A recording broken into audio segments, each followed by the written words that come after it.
انشاءاللہ 11 تاریخ کو مالاکنڈ ڈویژن کے عوام اپنے قائدین کو ایک ریلی کی شکل میں بٹخیلہ ظفر پارک پہنچائیں گے. جگہ جگہ اپنے قائدین کا استقبال کریں گے.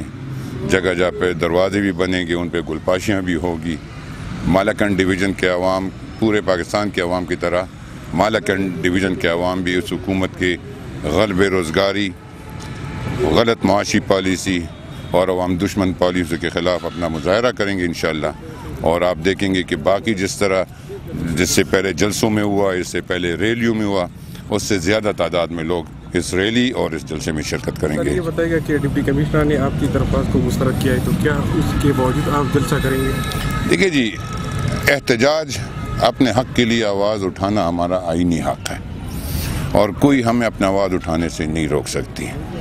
اگر کوئی ایسا مسئلہ ہوتا, انہوں نے صرف یہ بنیاد بنا کے کہ کرونا کے آڑ میں ہمیں اجازت نہیں دے رہے ہیں, تو صرف کرونا پی ڈی ایم کے جلسے میں نہیں پھیلتا, بلکہ یہ ہر جگہ پہ اگر اور پارٹیوں کو اجازت ہے اپنے جلسے منعقد کرنے کے لیے, پی ٹی آئی کے وزراء کو اجازت ہے, تو پاکستان اور پی ڈی ایم کے عوام کو بھی اجازت ہوگی. انشاءاللہ ہم جلسہ کریں گے.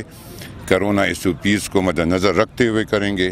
ہم اس سے زیادہ, ان لوگوں سے زیادہ عوام دوست ہیں, عوام کے ہمدرد ہیں, اور یہ تو عوام کے ہمدرد اپنے آپ کو نہیں سمجھتے, اس لیے روز بروز بے روزگاری, مہنگائی بڑھ رہی ہے.